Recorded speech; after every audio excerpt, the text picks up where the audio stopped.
Chapter 58, యెషయా గ్రంథము 58వ అధ్యాయం 58 10వ వచనం అందరం కలిసి చదువుదాం. యెషయా గ్రంథము 58 10వ వచనాన్ని అందరం కలిసి చదువుకుందాం. ఆశించిన దానిని ఆకలిగొనిన వానికి ఇచ్చి శ్రమపడిన వానిని తృప్తిపరచిన ఎడల చీకటిలోని వెలుగు ప్రకాశించును, అంధకారము నీకు మధ్యాహ్నం వలె ఉండును. ఈ మాట వచ్చేసరికి దేవుడు నన్ను ఆదరించడం ఆరంభించాడు.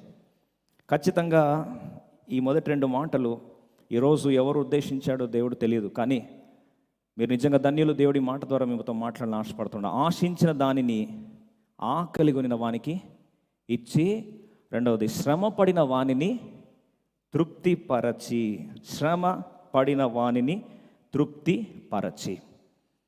హీ సాటిస్ఫైస్ ద అఫ్లిక్టెడ్, అంటే శ్రమల ద్వారా బాధపరచబడిన వారిని, శ్రమానుభవం ద్వారా వేదన పడ్డ వారిని దేవుడు ఈరోజు తృప్తిపరచాలని ఆశపడుతున్నాడు.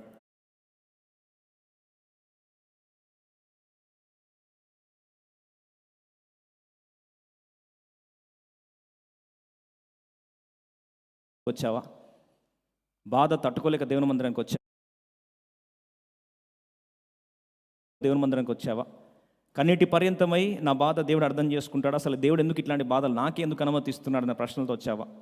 ఈరోజు దేవుడు నేరుగా సూటిగా నీ శ్రమలో నేను తృప్తిపరిచి బండలో నుండి తేనెను దేవుడు తీసుకొని రావాలని ఆశపడుతున్నాడు. God wants to bring honey out of the rock.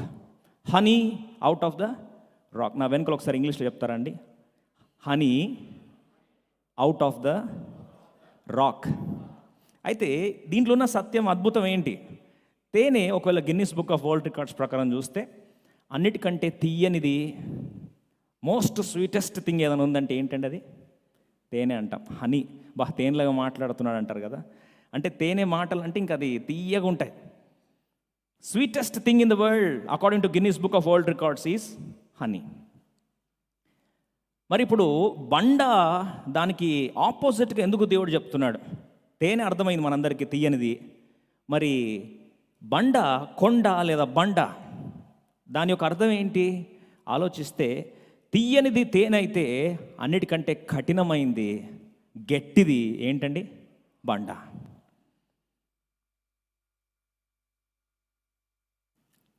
కఠినమైన గట్టి బండ లాంటి, రాతి లాంటి ఆ అనుభూతిలో నుండి దేవుడు ఏం తీస్తారంటండి? తేనె తీస్తాడు. అది అర్థం చేసుకుంటే ఈరోజు అట్లే దేవుని ఏం చేయవచ్చు? ఆరాధించవచ్చు. తేనె తట్లో నుండి తేనె కాదండి దేవుడు తీసేది. తేనె తట్లో నుండి తేనె తీసేది ఎవరైనా తీస్తారు, కానీ బండ లాంటి అనుభూతిలో నుండి, కఠినమైన అనుభూతిలో నుండి, బాధకరమైన పరిస్థితుల నుండి, వేదనకరమైన పరిస్థితుల నుండి, రాతి లాంటి పరిస్థితుల నుండి దేవుడు తేనెను తీసి నిన్నేం చేస్తా అంట? తృప్తి పరుస్తాడు. అది దేవునికి మాత్రమే సాధ్యం. అందుకొరకే యాకోబు కుటుంబాన్ని ఉద్దేశించి ఆసాపు భక్తుడు అంటాడు, మొదటి వచనం, మనకు బలమై ఉన్న దేవునికి ఆనందగానము చేయుడి, యాకోబు దేవుని బట్టి ఉత్సాహధ్వని చేయుడి, కీర్తన ఎత్తుడి, గిలిక తప్పెట పట్టుకునుడి, స్వరమండలం మనోహరమైన సితారాను వాయించుడి. పరిస్థితులు ఎలాంటివైనా సరే, ఈరోజు శ్రమానుభవంలో నుండి, కఠినమైన పరిస్థితుల నుండి, రాతి లాంటి అనుభూతుల నుండి, అందుకొరకు కొన్నిసార్లు అంటారు, అది ఏందండి, అది గుండెనా రాయా అంటారు.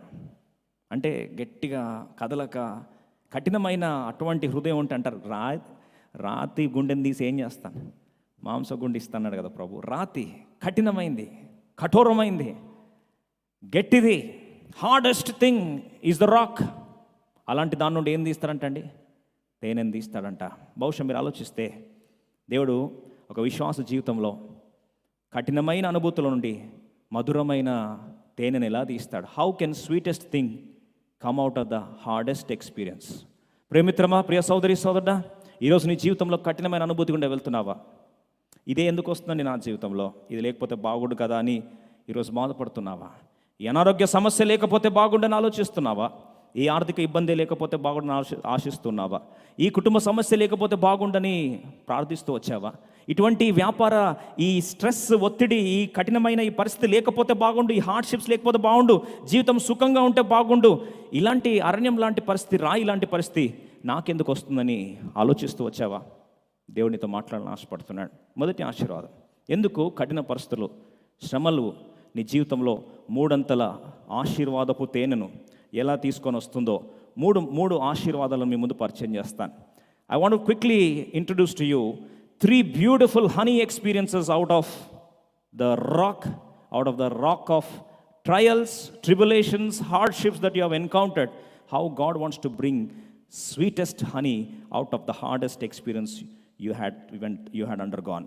నువ్వు వెళ్ళిన కఠినమైన పరిస్థితుల నుండి దేవుడు తేనె లాంటి అనుభూతులు 3 ఆశీర్వాదాలు తీసుకొని రావాలని ఆశపడుతున్నాడు. మొదటి మాట మత్తయి సువార్త 16వ అధ్యాయం 21 నుండి 23 వచనాల వరకు సాక్షాత్తు యేసుక్రీస్తు ప్రభువు వారే తన శిష్యులను ఉద్దేశించి మాట్లాడుతున్న అద్భుతమైన సత్యం.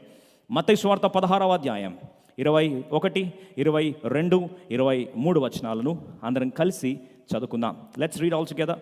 Matthew chapter 16 verse 21, 22 and 23 prayerfully. అప్పటి నుండి తాను యెరూషలేమునకు వెళ్ళి పెద్దల చేతను, ప్రధాన యాజకుల చేతను, శాస్త్రుల చేతను అనేక హింసలు పొంది చంపబడి 3వ దినమున లేచుట అగత్యమని యేసు తన శిష్యులతో చెప్పాను. చాలండి. ఒక టైం వరకు బాగానే ఉంది లైఫ్లో. అకస్మాత్తుగా అక్కడి నుంచి యేసుప్రభువు వారు తన శిష్యులు ఉద్దేశించి ఏమంటున్నాడు తెలుసా అండి? నేను యెరూషలేముకి వెళ్ళాలి, పెద్దల చేత, ప్రధానుల చేత, యాజకుల చేత, శాస్త్రుల చేత అనేక హింసలు పొంది, రెండవది అంతటితో సరిపోదంట స్టోరీ, హింసలు పొంది చంపబడి.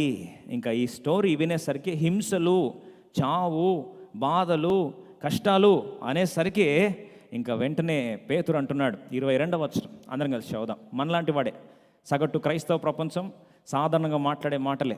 22వ వచనం అందరం కలిసి చదువుదాం. పేతురు ఆయన చెయ్యి పట్టుకొని, ప్రభువా అది నీకు దూరమగుగాక, అది నీకెన్నడూను కలగదని ఆయన గద్దింపసాగాను. ఇంకా పేతురులాగా మనకు కూడా కదండి, ఏదంటే అపశకునం మాట్లాడొద్దు, మనం దేవుని బిడ్డలం, మనకవుతుందా, అది మన గుడారము దరిదాపులు కూడా రాదు అని కొన్నిసార్లు పాపం పేతురులాగా చెప్తాం. అలా మాట్లాడితే కఠినమైన రాతిలో నుండి తేనెను తీసుకొని రావాలని ఆశపడే దేవుడు ఏమంటున్నాడు? 23వ వచనం అందరం కలిసి చదువుదాం. 23 అందరం కలిసి చదువుదాం. అందరం కలిసి గట్టిగా చదువుదాం. అయితే ఆయన పేతురు వైపు తిరిగి, సాతానా నా వెనుకకు పొమ్ము, నీవు నాకు అభ్యంతర కారణమై ఉన్నావు, నీవు మనుషుల సంగతులని తలంచున్నావు కానీ దేవుని సంగతులను తలంచట్లేదు. ఇప్పుడు అంతటి అద్భుతమైన మాటలు మాట్లాడిన పేతుర్ని దేవుడు ఏమని అభివర్ణిస్తున్నాడు? సాతానా. మీరు అనొచ్చు, అంతేంటండి అంత ప్రేమ ఒలకబోస్తే పేతురులో అంటి వాళ్ళు ఉంటే ఎంత మంచిగా అన్నారండి, అపశకునం జరగదు, అసలు అపాయం జరగదు, అసలు నష్టాలే రావు అని అంత బాగా దేవా నీకు రాకూడదు ప్రభా, రాదు ప్రభా అంటే సపోర్ట్ చేయాల్సింది పోయి దేవుడు ఏమంటున్నాడు? సాతానా. ఎలా ఉంటుందండి సడన్గా? ఏంటి ప్రభా నన్ను సాతానా అంటావా? నీ మేలుగోరితే లాస్ట్ని సాతానా అంటావా? క్రైస్తవులు దేవుని బిడ్డలు కష్టాలే రావద్దు కదా ప్రభా, నేను అన్నింటిలో తప్పేంది అంటారా? ప్రభు అంటున్న మాట, సాతానా నువ్వు ఎక్కడికి వెళ్ళాలి? వెనుకలికి వెళ్ళి. ఎందుకంటే ఇలా మాట్లాడడం ద్వారా పరమ తండ్రి నా జీవితంలో ఏర్పరిచిన సంకల్పాన్ని నువ్వేం చేస్తున్నావు? అభ్యంతర పరుస్తున్నావు. You are a stumbling block to the purpose for which I was born. ఏ ఉద్దేశం కొరకైతే నా జీవిత సంకల్పం కొరకు నేను జన్మించానో, నా జీవిత సంకల్పాన్ని నీ మాటల ద్వారా ఏం చేస్తున్నావు? అడ్డు పడుతున్నావు. మళ్ళొకసారి చదువుతాం రండి, 23వ వచనం. అయితే ఆయన పేతురు వైపు తిరిగి, సాతానా నా వెనుకకు పొమ్ము, నీవు నాకు అభ్యంతర కారణమై ఉన్నావు, నీవు మనుషుల సంగతులను తలంచున్నావు కానీ దేవుని సంగతులను తలంచట్లేదు. ప్రియ సోదరి సోదరుడా, కఠిన పరిస్థితులను దేవుడు అనుమతించే దేని కొరకంటే మొదటిగా యేసు ప్రభువు వారు యెరూషలేముకు వెళ్ళాలి, అది దేవుని యొక్క ఉద్దేశం, సంకల్పం. అక్కడ శాస్త్రులు, పరిసయ్యులు, యాజకుల చేత హింసించబడాలి, అది దేవుని యొక్క సంకల్పం. ఆ హింసించబడిన తర్వాత చంపబడాలి, అది దేవుని యొక్క సంకల్పం. చంపబడిన తర్వాత సమాధి చేయబడాలి, అది దేవుని యొక్క సంకల్పం. తిరిగి మూడో దినం మృత్యుంజయుడై తిరిగి లేవాలి, ఆ మూడో దినం మృత్యుంజయుడై తిరిగి లేచిన తర్వాత యేసు ప్రభువారు తన జీవిత పరమార్థం అంతా కూడా నెరవేర్చుకున్న వాడై, జీవిత ఉద్దేశం నెరవేర్చుకున్న వాడై, మృత్యుంజయుడై తిరిగి లేచి ఆయన వచ్చిన సంకల్పం రక్షకుడుగా పరమార్థము నెరవేర్చబడాలి. ఇంత పర్పస్ జరగాలి అంటే ఆన్ ద వేలో యేసు ప్రభు శ్రమానుభవం గుండా, రాతి అనుభూతి గుండా దేవుడు వెళ్ళక తప్పదు. ఇప్పుడు ఆ పర్పస్ నెరవేర్చబడే సమయంలో పేతురు చేయమంటున్నాడు, ఇది నీకు తగదు అంటే నువ్వు జీవిత సంకల్పం నీ జీవితంలో నెరవేర్చబడద్దు ప్రభువా అని అన్నట్టు. ఆలోచించండి, ఒకటి పుట్టిన పరమార్థమే నెరవేరకపోతే దాన్ని ఏమంటామంటే, ఉదాహరణ చెప్తాను. ఇప్పుడు ఈ ఫోన్ ఉందండి, ఫోన్తో మాట్లాడాలి. అసలు ఈ ఫోన్ మాట్లాడడానికి పనికిరాదు అనుకోండి, ఈ ఫోను మాట్లాడడం పనికిరాదు, స్విచ్ ఆన్ అవ్వట్లేదు, దీన్ని ఏమంటారండి? పర్లేదు చెప్పండి. వేస్ట్, తీసుకెళ్ళి ఏం చేయాలి? పడేయండి అంటాం కదా. కెమెరా ఉంది, రికార్డ్ చేయట్లేదు, ఇంకెందుకు దాన్ని తీసుకెళ్ళి పడేయండి అంట. ఒక వ్యక్తి, మనందరం జన్మించిన పరమార్థం, ఆ పర్పస్ అనేది, సంకల్పం అనేది అర్థం చేసుకుంటే, అప్పుడు రోమా 8:28 మనందరికీ తెలుసు, సుపరిచితమైన వచనమే, మనందరికీ ఇష్టమైన పాట, అంతానా మేలుకే ఆరాధన, యేసుకే అంతానా మంచికే తన చిత్తంలోకి తల. చెప్పడం ఈజీనే కానీ అక్కడ రాసిన మెయిన్ మాట ఏంటంటే, తన చిత్తంలోకి తల వంచితే అంతానా మేలుకి. ఎప్పుడు? తన సంకల్పము చెప్పున పిలువబడినవారు. అంటే ఆ జీవిత సంకల్పాన్ని దేవుడు మన జీవితం నెరవేర్చడానికి మనల్ని ఎట్లా తీసుకెళ్తాడండి? కఠినమైన పరిస్థితుల గుండా తీసుకెళ్ళినప్పుడు మనం కానీ, ప్రభువా ఇది నాకు తగదు, దేవుని బిడ్డలుగా కష్టాలు అనుమతించడం ఇది నీకు న్యాయమేనా అంటే ప్రభు ఏమంటాడు? న్యాయమే అంటాడా? అక్కడ ఒక అద్భుతమైన సఫిక్స్ ఇచ్చాడు. ఏమిచ్చాడండి? మత్తయి సువార్తలో పేతురుని ఒక అద్భుతమైన నామధ్యేయం ఇచ్చి కమెండేషన్ ఇచ్చాడు. సాతానా వెనకలకు పో, నువ్వేం చేస్తున్నావు? జీవిత సంకల్పాన్ని నువ్వేం చేస్తున్నావు? అడ్డుపడుతున్నావు. రే సోదరి సోదరుడా, ఈ సత్యం తెలుసుకుంటే క్రైస్తవ ప్రపంచం ఎప్పుడో బాగుపడేది. కష్టాలు ఎందుకు దేవుడు అనుమతిస్తాడు మన జీవితాల్లో? బాధలు మనకెందుకు రావాలి? నష్టాలు మనకెందుకు రావాలి? ఇబ్బందులు మనకెందుకు రావాలి? కఠినమైన పరిస్థితులు మనకెందుకు రావాలి? దేవుని చేత కదా తలుచుకుంటే ఒక నిమిషంలో మాయం చేయలేడా? చేయగలుగుతాడు. కానీ ఎందుకు చేయట్లేదు అంటే, వాటి ద్వారానే కఠినమైన రాతిలో నుండి దేవుడు ఏం తీసుకురావాలని ఆశపడుతున్నాడు? తేనెని తీసుకొని రావాలని ఆశపడుతున్నాడు. అందుకొరకే the first blessing of hardest things in our life is the purpose of God being fulfilled. సంకల్పము నెరవేర్పు. మన జీవిత సంకల్పం నుంచి ఏది అడ్డుపడ్డా సరే అది మనకు సాతాన్ లాంటిదే. అందుకొరకే ఈరోజు ఈ సత్యం గుర్తిస్తే ప్రభువారు యెరూషలేం వెళ్ళడానికి ఏం చేశాడంట? సంతోషంగా తన ముఖాన్ని సిద్ధపరచుకున్నాడు. చెక్కుముకి రాయి వలె, పోయినసారి మనం చూసాం, చెక్కుముకి రాయి వలె యెరూషలేంకి వెళ్ళడానికి ఏం చేశాడు? దేవుడు సిద్ధపరచుకున్నాడు. ఎందుకంటే జీవిత పరమార్థం నెరవేరేది ఎక్కడ? అక్కడే. రెండవ ఆశీర్వాదం చూస్తాం, యాకోబు గ్రంథం 1:2-3 వచనాలు. James chapter 1:2-3. రెండవ ఆశీర్వాదము, బండలో నుండి తేనెను తీసుకొచ్చే రెండవ అనుభూతి. అందరం కలిసి చదుదాం. యాకోబు 1:2-3 వచనాలు త్వరగా చదుదాం. నా సహోదరులారా, మీ విశ్వాసమునకు కలుగు పరీక్ష ఓర్పును పుట్టించునని ఎరిగి మీరు నానా విధములైన శోధనలో పడినప్పుడు అది మహానందమని ఎంచుకోండి. ఇప్పుడు నానా విధాల కష్టాలు వస్తే ఏమనాలండి? ఏముంది అక్కడ రాస్తుంది? అది గట్టిగా మహా ఆనందమని ఎంచుకొనడి. ఇంతమంది పాట పాడుతాను, కొంతమంది కొత్తగా చూశారు. శ్రమలేని అతిశయం ఏంది, శ్రమల ఆనందం ఏంది? పాట సరిగా రాశాడా? పాపం మెంటలీ డిస్టర్బ్ అయినప్పుడు రాశాడేమో అనుకుంటారేమో. కాదండి. ఆ పాట రాసిన తర్వాత ఒక బ్రదర్ సేవకుడు ఆల్బమ్ పంపించామని అడిగాడు. సరే అని చెప్పి, పాపం చిన్నప్పటి నుంచి నాకు పరిచయం. ఆల్బమ్ పంపిస్తే అన్ని పాటలు బాగున్నాయి, ఈ పాట పాడాలంటే భయం అవుతుందన్న. ఎందుకు భయం అవుతుందన్న అంటే, అమ్మో ఆ పదాలు ఏందని. శ్రమలేనా అతిశయం, శ్రమలోనే ఆనందం, శ్రమలే అందే ఉత్సాహం, విశ్వాసమే ఆ లైన్స్ మారిస్తే బాగుండు అంటే నేను అన్నాను, అన్ని రెఫరెన్స్లు చెప్పి చదువుకున్న తర్వాత నాకు కాల్ చేయన్న. ఇప్పుడు దాకా కాల్ చేయలే. ఎందుకు చెప్తున్నానంటే అది తెలుసుకోకనే మనం శ్రమలంటే పారిపోతాం, కిలోమీటర్ దూరం పారిపోతాం, అమ్మో వద్దు అని. ఈరోజు ఒక సత్యం చెప్పాలని ఆశపడుతున్నా. దేవుని బిడ్డగా దేవుడిని ఏర్పరచుకున్నప్పుడు ఖచ్చితంగా దేవుడు శ్రమానుభవంగా తీసుకెళ్ళినప్పుడు అది మహానందమని ఎంచుకోడు. ఎందుకు? 3వ వచనం తర్వాత 4వ వచనం చదువుదాం. ఎందుకు మహానందంగా భావించాలి? 4వ వచనం కలిసి చదువుదాం.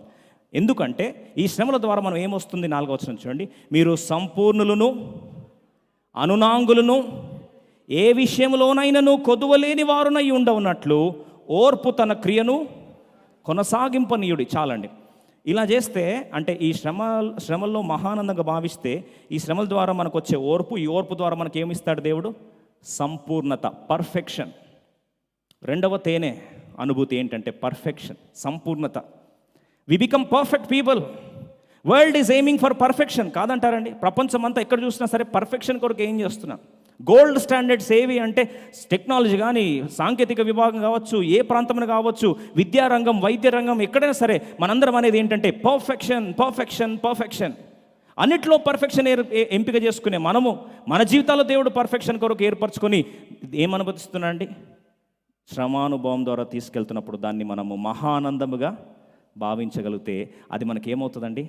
సంపూర్ణతలోకి మనల్ని తీసుకెళ్తుంది. అయితే ప్రశ్న ఏంటంటే అసలు సంపూర్ణతలోకి తీసుకెళ్లాల్సిన అవసరం ఉందా? బాగా అర్థం చేసుకోండి. ఏదైనా వ్యాపారవేత్త, మీరే లాజిక్ చెప్పండి ఆన్సర్. ఏదైనా వ్యాపారవేత్త ఏదైనా ప్రాంతంలో పెట్టుబడి పెడితే ఆ పెట్టుబడి నుంచి ఏం ఎక్స్పెక్ట్ చేస్తాడు? లాభం. లాభం ఎక్స్పెక్ట్ చేయడం తప్ప? ఎందుకు తప్పు కాదు? ఆయన ఏం పెడుతున్నాడు? పెట్టుబడి పెడుతున్నాడు కదండి. పెట్టుబడి పెట్టిన వాడికి లాభం ఎక్స్పెక్ట్ చేయడం తప్పు కాదు. Where there is investment there are bound to be expectations. Expectation of what? Expectation of perfection and expectation of profit. ఎందుకు పెట్టుబడి పెట్టావు అక్కడ అంటే ఒకటే మాట అంటావు. బిజినెస్ ఎందుకు స్టార్ట్ చేస్తారండి? పెట్టిన పెట్టుబడికి ఏం రావాలి? రిటర్న్స్ రావాలి, లాభాలు రావాలంటాం కదా. మరి ఇప్పుడు మనము దేవుని మీద పెట్టుబడి పెట్టామా? దేవుడు మన మీద పెట్టుబడి పెట్టాడా? మనం పెట్టామా దేవుని మీద? అమ్మో గొప్పోలే, దేవా నీ మీద నేను పెట్టుబడి పెట్టా. ఇప్పుడు అట్లే ఉందిలే మన పరిస్థితి. నేను ఇంత ఇచ్చా ప్రభా నీకు, ఇది నా పెట్టుబడి అంట. వాస్తవం చెప్పమంటారండి, మనల్ని తయారు చేసిన పెట్టుబడి ఎవరు పెట్టారు? దేవుడే పెట్టాడు. మనల్ని తిరిగి సంపాదించుకోవడానికి అతి భయంకరమైన, ఖరీదైన, అమూల్యమైన, నిష్కలంకమైన, నిర్దోషమైన వెండి బంగారం కంటే విలువైన పెట్టుబడి తన సొంత రక్తాన్ని కలవర్సులు ఏం చేశాడు? ఆఖరి బొట్టు దాకా కారుస్తే పెట్టుబడి మనం పెట్టినట్ట ఆయన పెట్టినట్ట? ఆయన పెట్టాడు. మరి పెట్టుబడి పెడితే లాజికల్గా ఆయన ఏం ఆశించాలి? చెప్పరేంటండి? లాభం ఆశించాలి. ఇక్కడే ప్రాబ్లం అంతా. నేను దేవుని నుంచి లాభం నేను ఎక్స్పెక్ట్ చేయాలి, ఆయన నా నుంచి ఎక్స్పెక్ట్ చేసేది? అవును ప్రభా, నాకు కీడు అనుమతిస్తే నీకేమొస్తుంది? రీసెంట్గా ఒక సిస్టర్ ప్రేరేస్తాం, కాదు ప్రభా నీ హృదయం అంత కఠినం అయిపోయిందా? నా బాధలు నీకు అర్థం కావా? అసలు నీది హృదయమా రాయాది? మా అమ్మకే కన్నీళ్ళు వస్తున్నాయి, నీకు రావట్లేదా? ఎందుకు చెప్తున్నా ఈ మాట అంటే ఆయన పెట్టుబడి పెడితే సంపూర్ణత ఎవరు ఎక్స్పెక్ట్ చేస్తారండి? ఆయన ఎక్స్పెక్ట్ చేస్తాడు. ఆయన ఎక్స్పెక్ట్ చేయడంలో సర్వ హక్కులు ఉన్నాయి. ఆ సంపూర్ణత రావాలి అంటే శ్రమ అనుభవంలో ఏమొస్తుందంట? ఓర్పు. ఓర్పు నుండి ఏమొస్తుందండి? సంపూర్ణత, పర్ఫెక్షన్. ఆ పర్ఫెక్షన్ రావాలి అంటే శ్రమానుభవం కూడా దేవుడు ఏర్పరిచిన మార్గమే అది. అందుకొరకు దీన్ని అర్థం చేసుకోవడానికి కొరకు ఒక అద్భుతమైన సత్యాన్ని చెప్పి నేను ముందుకెళ్ళి ఆశపడుతున్నా. మనం ఎంతమందికి బాప్తిసం తీసుకున్నారు చేస్తాడు? సంతోషం. మత్తయి సువార్త 3వ అధ్యాయం 11-12 వచనాలు బాప్తిసం ఇచ్చి యోహాను ఆయన కంటే గొప్ప పరిచయం చేయబోతున్న యేసుప్రభు గురించి ఒక అద్భుతమైన సాక్ష్యం ఇచ్చాడు. మాథ్యూ చాప్టర్ 3 verse 11 and 12 కొద్దిగా లోతైన అంశం, జాగ్రత్తగా ఏకీభవించడానికి ప్రయత్నించండి. ఒక అమూల్యమైన సత్యాలు మనం పరిగెరగడానికి ప్రయత్నిస్తాం. ఎంతటి కష్టాలైనా ఎంతటి శ్రమలైనా సరే ఈ సత్యం తెలిస్తే నువ్వు గర్విస్తావు, దేవుని లక్ష్యిస్తావు, నీ దృక్పథమే మారిపోతుంది, ప్రభువులు ఆనందిస్తావు, సమృద్ధైన జీవనంలో ప్రవేశిస్తావు. మత్తయి సువార్త 3, 11, 12 అందరం కలిసి బిగ్గరగా చదువుకుందాం. మారు మనస్సు నిమిత్తము నేను నీళ్లలో మీకు బాప్తిసం ఇచ్చుచున్నాను, అయితే నా వెనుక వచ్చుచున్నవాడు నాకంటే శక్తిమంతుడు, ఆయన చెప్పులు మోయుటకైనను నేను పాత్రుడను కాను. ఆయన పరిశుద్ధాత్మతోనూ అగ్నితోనూ మీకు బాప్తిసం ఇచ్చాను. దేని ఇస్తాడంటండి? ఒకటి పరిశుద్ధాత్మతో, రెండోది అగ్నితో. ఇప్పుడు పరిశుద్ధాత్మతో అనేది ఇప్పుడు మనం స్టార్ట్ చేస్తే బైబిల్ స్టడీ అవుతుంది కాబట్టి దాని సెకండ్ పార్ట్కి వెళ్దాం. ఏముంది? అగ్ని బాప్తిసం అంట. అగ్ని బాప్తిసం అంటే కూడా పరిశుద్ధాత్మ బాప్తిసం అనకండి. ఇప్పుడు మళ్ళీ థియోలాజికల్ డిస్కషన్ స్టార్ట్ అవుతుంది. ఈరోజు అమూల్యమైన ఒక్క సత్యాన్ని మాత్రం మనం పరిగెరుకొని ముందుకు వెళ్ళిపోదాం. దీని గురించి ఆలోచిస్తూ ప్రార్థిస్తున్నప్పుడు దేవుడు నాతో మాట్లాడుతూ వచ్చాడు. మొదటిగా పరిశుద్ధాత్మతో బాప్తిసం ఇస్తాడు. దానికంటే సుపీరియర్ ఫామ్ ఏదంటండి? చెప్పండి. అగ్నితో ఏం చేస్తాడంట? బాప్తిసం ఇస్తాడు. అగ్ని అనేసరికి అగ్ని ఏం చేస్తుందండి? అగ్ని ఏం చేస్తుంది? దహిస్తుంది. మస్టుని ఏం చేస్తుంది? కాల్చేస్తుంది. 1 పేతురు 1:7 చదువుదాం. 1 Peter chapter 1 verse 7. ఏంటి ఆ అగ్ని? అగ్ని వంటి శ్రమల బాప్తిసములోకి దేవుడు తీసుకెళ్తాడని ముందే బాప్తిసం ఇచ్చి యోహాను అర్థం చేసుకొని ముందే ప్రవచన రీతిగా ఆత్మవశుడైపోయి యేసు ప్రభువుని సాక్ష్యం ఇస్తున్నప్పుడు 1 పేతురు 1:7 అందరం కలిసి చదువుదాం.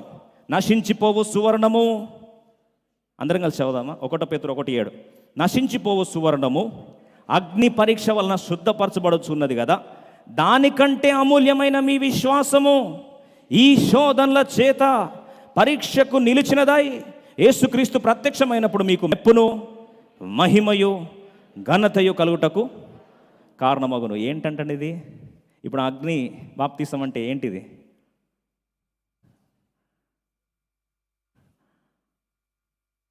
ఫస్ట్ లైన్ చదువుదాం మళ్ళీ ఒక్కసారి. నశించిపోవు సువర్ణము అగ్ని పరీక్ష వలన శుద్ధపరచబడుచున్నది కదా. దాని తర్వాత అంటాడు మీ విశ్వాసము ఈ శోధనల శ్రమల చేత ఏమవుతుంది? శుద్ధి చేయబడుతుంది. అంటే అగ్ని బాప్తిసము ఒక అర్థం తీసుకుంటే, ఇదే అర్థం అని చెప్పట్లేదు, ఒక అర్థం తీసుకుంటే అది శ్రమల బాప్తిసము ద్వారా తీసుకెళ్ళి మన విశ్వాసాన్ని ఏం చేస్తాడు? శుద్ధ సువర్ణంలాగా దేవుడు బయటకు తీసుకొస్తాడు. ఈ బాప్తిసమా? అయితే ఆ బాప్తిసం అయితే మాకు వద్దులే, ఫస్ట్ నీటి బాప్తిసం చాలు, పరిశుద్ధాత్మ బాప్తిసం కూడా మాకు ఎందుకులే అంటాం. ఇంకా థర్డ్ బాప్తిసం వస్తే ఇంకా అది కదా. అందుకొరకే యాకోబు భక్తుడు అంటాడు, ఈ శ్రమల ద్వారా మీరు వెళ్తున్నప్పుడు మీరు మహానందముగా భావించాలి. దేవుని పరిచర్య, క్రీస్తు పరిచర్య అర్థం చేసుకుంటే కంగారు పడమండి. దేవుని బిడ్డగా, క్రీస్తు బిడ్డగా, యూదా గోత్రపు కొదమ సింహపు కుమారులుగా, కుమార్తెలుగా శ్రమలు చూసి పిరికిగా పారిపోయే విశ్వాసులం కాదు మనం. వాటి ద్వారా, ఆ శోధనల ద్వారా వెళ్తే మా అగ్ని పరీక్షలు మనం చంపడానికి కాదు, నాశనం చేయడానికి కాదు. ఈ అగ్ని పరీక్షలు మనలో నుండి శుద్ధ సువర్ణం ఏం చేస్తుంది? బయటకు తీసుకొస్తుంది. This trials and this fire is not to destroy you but to bring the best out of you. In other words, it brings the gold out of you. బంగారాన్ని ఏం చేస్తుంది? నీలో నుండి తీసుకొస్తుంది. ఇది తెలుసుకుంటే యోబు భక్తుల్లాగా మారిపోతాం మన దృక్పథం కూడా. యోబు గ్రంథం 2వ అధ్యాయం, book of Job chapter 2 verse 9. తన భార్య అంటుంది, నీ కష్టాలు చూసేసరికి ఇంకెందుకయ్యా దేవుని దూషించి చచ్చిపో అని. మనకు కూడా కొన్నిసార్లు ఫ్రస్ట్రేషన్ ఎక్కువైతే ఇదే మాట అంటాం. ఇంకేంటంట, మందరం పోతే ఏం మారలే, వాగ్దానంలో ఏం మారలేదు. ఇంకా అండి వాక్యం ఎక్కువ వింటా ఉంటే కష్టాలు ఇంకా ఎక్కువ అవుతున్నాయండి, ఇదేదో తేడాగా ఉందండి అంటాం. కాదండి, ఇన్వెస్ట్మెంట్ ఎక్కువైతే fill in the blanks with suitable words. చెప్పరేంటండి? పెట్టుబడి పెరిగితే రిటర్న్స్ కూడా అంతే పెరుగుతాయి కదండి, కాదా? ₹1,00,000 పెట్టినోడు ₹1,00,000 ఎక్స్పెక్ట్ చేస్తాడు కనీసం నెలకి, కాదా? ₹1,000 పెట్టితే పోనీ అంటాం. మరి ఇన్వెస్ట్మెంట్ వాల్యూ పెరిగితే ఏమవుతుంది? ఎక్స్పెక్టేషన్ పెరుగుతాయి. దేవునికి దగ్గరకు వస్తూ ఉంటే, ఇంకా సమీపంగా వాక్యము సమృద్ధిలోకి వస్తూ ఉంటే, దేవుడు మన మీద పెట్టే పెట్టుబడి ఇంకా పరిచర్యకు దగ్గర అవుతే, మళ్ళొకసారి చెప్తాను, పరిచర్యకు దగ్గర అవుతే అద్భుతమైన కేంద్రపు విశ్వాసపు స్థాయికి దగ్గర అవుతా ఉంటే ఖచ్చితంగా ఫ్రిక్షన్ ఏమవుతుంది? ఎక్కుతుందా తగ్గుతుందా? చెప్పరేంటండి? చాలా సైలెంట్గా ఉన్నారు. ఎక్కువ అవుతుందండి. సూర్యుని దగ్గర పోతే వేడి ఎక్కువ అవుతుందా తగ్గుతుందండి? చల్లగా ఉంటుంది అనకండి. సూర్యుని దగ్గర పోతా ఉంటే ఏమవుతుందండి? వేడి ఎక్కువ అవుతుంది. ఫ్రిక్షన్ 1 డిగ్రీ దగ్గరికి వెళ్తేనే అవుట్. ఇంకా మీరు అనొచ్చు, మరి అంత దగ్గర ఎందుకు పోవాలండి? కిలోమీటర్ దూరం పారిపోతే ప్రశాంతంగా ఉంటుంది కదా అంటే, అప్పుడు యోబు భార్య అంటుంది, ఏమంటుంది చూడండి. యోబు గ్రంథం 2వ అధ్యాయం 9వ వచనం త్వరగా చదువుదాం. అతని భార్య వచ్చి, నీవు ఇంకనూ యథార్థతను వదలక ఉందువా? దేవుని దూషించి నువ్వు తిట్టి చచ్చిపో అని. కొన్నిసార్లు ఫ్రస్ట్రేషన్ ఎక్కువైతే ఒకటి అంటాం, చచ్చిపో, తిట్టే చచ్చిపో. ఆయన ఏం చేసినాడు? దేవుడు ఇంతవరకు ఏమీ చేయలేదు. ఇట్లాంటి దేవుని సేవించాలా? ఇంకొకసారి వాక్యం అంటే ఇంకా స్టార్ట్ అవుతుంది మొత్తం అంతా. Fill the blanks with all Sanskrit. తర్వాత మనము ఇట్లాంటి దేవుడు వద్దండి. 3 పూలు ఏం కావాలా? 6 అయితే అట్లాంటి దేవుడు కావాలి మాకు. ప్రభు అన్నాడు, ఈ కష్టాల గుండా తీసుకెళ్తున్నప్పుడు యోబు భార్య అంటుంది, తిట్టేసి ఏం కావాలి? చచ్చిపో అంటే 10వ వచనం. ఇది తెలుసుకున్నాడు ఈ మాట అంటాడు. 10వ వచనం అందరం కలిసి చదువుదాం. అందుకతడు, మూర్ఖురాలు మాట్లాడినట్లు నీవు మాట్లాడుతున్నావు. బా, ఎంత ప్రేమ కదండి. మూర్ఖురాలు లాగా మాట్లాడుతున్నావు అంటున్నాడు, కానీ మూర్ఖురాలా అనలేదు. భర్తలు నేర్చుకోవాలా భార్యలు తిట్టేటప్పుడు. భార్యలు కూడా నేర్చుకోవాలా భర్తల్ని తిట్టేటప్పుడు. మూర్ఖుడా అనొద్దు. మూర్ఖుడు లాగా చాలా డిఫరెన్స్ ఉంది కదండి. A fool, you're talking like pool.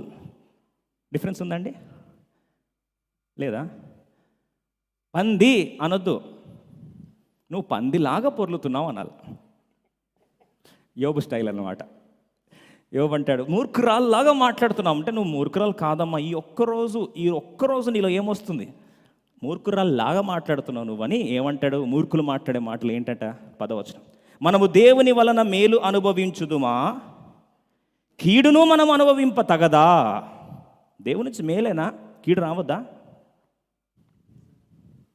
ఈ సంగతులలో ఏ విషయమందును యోబు నోట మాటతోనైనా నువ్వు పాపము చేయలేదు. That is what is the standard of Christian stalwarts. ఇది అర్థం చేసుకుంటే ఇప్పుడు అదే యోబు ఏమంటాడు? 23:10, యోబు గ్రంథం 23:10. ఇప్పుడు అగ్ని బాప్తిసం గురించి పాత నిబంధనలో అన్నిటికంటే పాత పుస్తకమైన యోబు గ్రంథంలో అలనాటి యథార్థపరుడైన యోబు నీతిమంతుడు అంటాడు 23:10, జోబ్ 23:10. త్వరగా చదువుకుందాం. నేను నడచు మార్గము ఆయనకు తెలియను, ఆయన నన్ను శోధించిన తర్వాత నేను సువర్ణము వలె, హీఈస్ రిఫైనింగ్ మీ. ఈ అగ్ని శ్రమల ద్వారా వెళ్తున్నాను, నన్ను శోధించి నాకు ఎలా తీసుకొస్తాడు బయటకి? బంగారంలాగా తీసుకొస్తాడు. ఈ అగ్ని నన్ను కాల్చదు, ఈ అగ్ని నన్ను ఏం చేస్తుంది? బంగారం తెస్తుంది. This fire is not to destroy me, it is to bring the gold out of me. నన్ను ఏం తీసుకొస్తుంది? బంగారం బయటకు తీసుకొస్తుంది. అగ్ని బాప్తిసం గురించి అలనాడు యోబే ఈ మాట అంటే, పాత నిబంధనలో పాత దైవజనుడు పాత పుస్తకంలో ఈ మాట అంటే, కొత్త నిబంధనలో కొత్త యుగంలో మనం యోబు కంటే ధైర్యం చెప్పగలగాలి. అగ్ని పరీక్షలు తీసుకెళ్ళి దేవుడు ఏం చేస్తాడు? నాలో నుండి బంగారాన్ని తీసుకొస్తాడు. ప్రియ సోదరి సోదరుడా, ఈ సత్యం తెలుసుకుంటే, if you know that you are the prized possession of God, దేవుని యొక్క ప్రియమైన పెట్టుబడి నువ్వని తెలుసుకుంటే, నువ్వు అర్థం చేసుకో, నీకెంత తట్టుకుంటావో అంత టెంపరేచరే పెడతాడు. అగ్ని అనుమతించినప్పుడు అది నిన్ను కాల్చదు, ఈ జ్వాలలు నిన్ను ఆర్పివేయవు. ఇంకో మాటలు, ఈ అగ్ని నిన్ను కాల్చదు. It is not to destroy you. నువ్వు తట్టుకునే దానికంటే ఎక్కువ దేవుడు అనుమతించాడు. He knows, he has the thermostat in his hand. Temperature ఎంత కంట్రోల్ చేయాలో దేవుని తెలుసు, ఎంత అలౌ చేయాలో తెలుసు. నువ్వు ఎంత తట్టుకోగలుగుతావు నీ సామర్థ్యం తెలుసు, అంతే టెంపరేచర్ పెడతాడు. సేమ్ టైంలో నా వాచ్ మీద కన్నేసి చూస్తూ ఉంటాడు, ఎంతవరకు తట్టుకుంటాడు నా బిడ్డ అని చూసి కరెక్ట్ ఆ టైంలో టెంపరేచర్ని కంట్రోల్ చేస్తూ ఉంటాడు. ఎందుకంటే బయటకు ఏం తీయాలి? బంగారం తీయాలి. మనం చెత్త కాదండి. We're not made of dust. God has planned a beautiful treasure in this earthen vessels. ఈ మంటి ఘట్టములో మహిమైశ్వర్యములు దేవుడు ఏం చేశాడు? స్థాపించాడు. ఐశ్వర్యం తీయడానికి కొరకు బంగారం తీయాలంటే శ్రమానుభవం ఏం చేస్తాడండి? తీసుకెళ్తాడు. అప్పుడు యోబు భార్యలా కాకుండా, అందుకొరకు శిష్యులకు దేవుడు ఒక అద్భుతమైన సత్యం నేర్పించాలి. ఈ అగ్ని బాప్తిసం గురించి మాట్లాడుతూ శ్రమల అనుభూతి గురించి మాట్లాడుతూ లూకా సువార్త 18వ అధ్యాయం 31, 33 త్వరగా చదువుదాం. Luke's gospel chapter 18 verse 31 and 33 త్వరగా. లూకా సువార్త 18, 31, 32 వచనాలు ఇప్పుడు అందరం కలిసి చదువుదామండి. 31, 32. ఆయన తన 12 మంది శిష్యులను పిలిచి, ఇదిగో యెరూషలేమునకు వెళ్ళుచున్నాము, మనుష్య కుమారుని గురించి ప్రవక్తల చేత రాయబడిన మాటలన్నీ చాలా. ఇప్పుడు ఇంగ్లీష్ బైబిల్ రాస్తుంది, హీ కాల్ దెమ్ ప్రైవేట్లీ. పక్కన పిలిచాడంట. పిలిచి చెవులు ఎప్పుడు గుసగుసలు ఆడతామండి? ఎప్పుడు అంటామండి? సీక్రెట్స్. కొన్ని సీక్రెట్స్ చెప్తున్నప్పుడు అక్కడ చూడండి 31 వచనంలో ఇంగ్లీష్లో ఒకసారి ప్రొజెక్టెడ్ ఇన్ ఇంగ్లీష్ 1831.